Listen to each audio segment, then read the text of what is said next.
لیکن ہمارے معاشرے میں بہت سارے ایسے امیر ہیں جو بظاہر اپنے آپ کو غریب کہتے ہیں بہت غریب آدمی، لیکن اس کے اوپر حج فرض ہو چکا ہوتا ہے، اور جب تک وہ حج نہیں کرتا تب تک وہ گناہگار ہوتا ہے حج کے فرائض پر۔ لیکن ایسا ہے کہ اگر کوئی بندہ حج کے لیے جتنے اخراجات ہیں اتنے پیسے اس کے پاس ہیں، لیکن اگر اس کے آدھا بھی اگر وہ قرضدار ہے تو اس کے اوپر حج فرض نہیں ہوتا، پتہ ہے؟ اگر وہ قرضدار ہو تو حج فرض نہیں ہوتا، اتنا قرض ہو کہ وہ صاحب نصاب نہیں رہ جائے گا، صاحب استطاعت نہیں رہ جائے گا، اس کے اوپر حج فرض نہیں۔ تو اسلام میں ارکان 5 چیزیں ہیں، قبول کریں گے آپ؟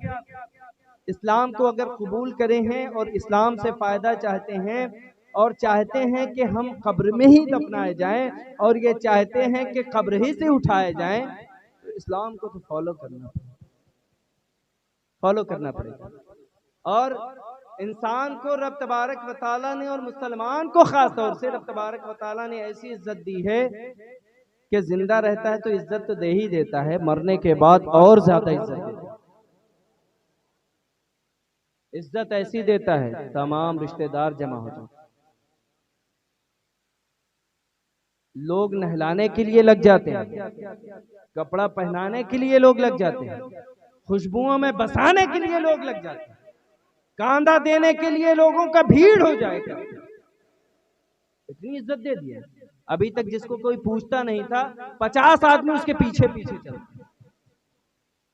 اور وہ یہ سبق دے رہا ہے میں جا رہا ہوں اس کے پیچھے تم بھی سبق دے رہا ہے۔ جنازہ ہمارے سامنے ایک بہترین مثال ہے، اور وہ ہمیں سبق دیتا ہے کہ آگے آگے میں جا رہا ہوں، پیچھے تم بھی ہو، اور جو حال میرا ہوا ہے وہ تمہارا بھی ہوتا ہے نا۔ لیکن رب تبارک و تعالیٰ نے عزت ایسے دی ہے، کاندھے پر چڑھ کے جاتے ہیں۔ زندگی میں 4 آدمی کسی کو کاندھا دے کے نہیں لے جائیں گے، دولہے کو بھی لے جائے گا تو ایک ٹھو پکڑ کے لے جاتا ہے، بہت زیادہ بھاری ہے اگر دولہا تو 2 لوگ پکڑ لیں گے، 4 ٹھو نہیں ہوں گے۔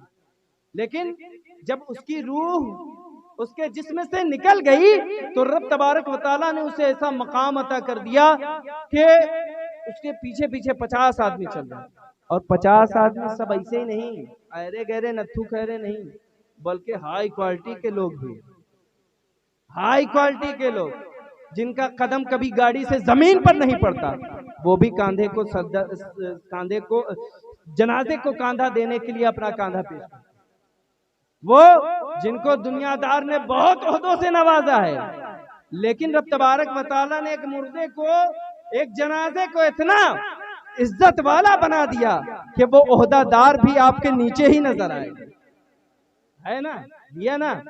لیکن وہ سبق کے لیے ہے، دیا ہے تو سبق کے لیے دیا ہے کہ سبق یاد کر لیں، اس سے جو سبق حاصل کر لیتا ہے اس کی زندگی جو ہے وہ آسانی سے گزر جاتی ہے، اور وہ مرنے سے ڈرتا بھی نہیں، اس لیے کہ اس نے وہاں کا انتظام کر لیا۔ جو جہاں کا انتظام کرتا ہے وہاں اس کے لیے آسانی ہوتی ہے۔ آپ دیکھیں کہ دنیا میں جب اچھا سا گھر خوبصورت بنا لیں گے، ٹائلز لگا لیں گے، ماربل لگا لیں گے، تمام طرح کے آرام و آسائش کے انتظام کر لیں گے، تو کہیں دل کرے گا باہر جانے کا؟ اے سی لگوا لیں گے، آرام کر لیں گے، تو باہر جانے کا دل کر لیں گے؟ نہیں کرے گا۔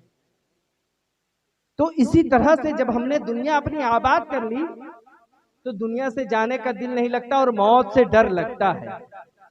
لیکن اگر بندے نے اپنی آخرت سنوار لی ہے اور اپنے قبر کا انتظام کر لیا ہے تو وہ پھر موت سے نہیں ڈرتا، موت پر خوشی مناتا ہے۔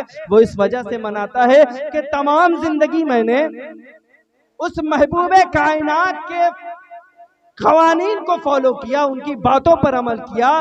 وہ نبی کریم علیہ السلام نے بتا دیا کہ خدا ایک ہے، اس کو ایک ماننا ہے اور میں اس کا رسول ہوں۔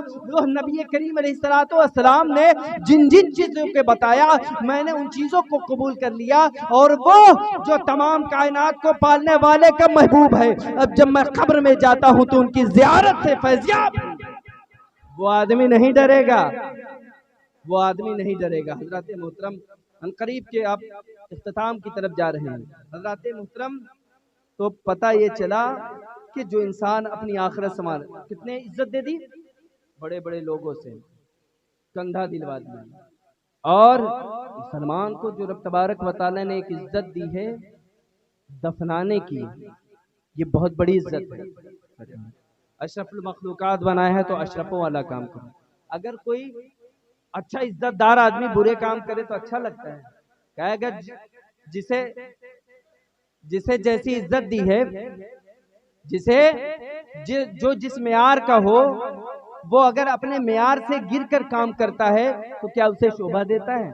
نہیں دیتا نا۔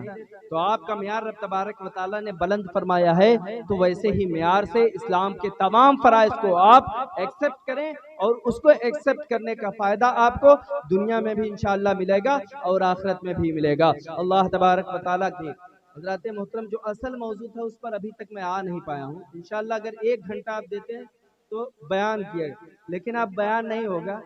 قرآن مجید کی فرقان حمید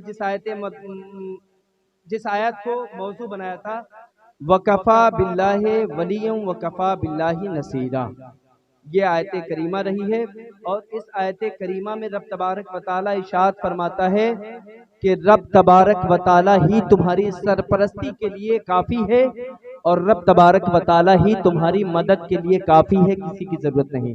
اللہ تبارک و تعالیٰ کی بارگاہ میں دعا ہے کہ جو کچھ مختصر بیان کیا گیا اس میں جو بھی غلطیاں خامیاں ہو، اللہ رب العزت اپنے محبوب کے صدقے طفیل میں معاف فرمائے۔ استغفر اللہ ربی من کل ذنب واتوب الیہ، وآخر دعوانا الحمدللہ رب العالمین۔ کھڑے ہو کر صلاۃ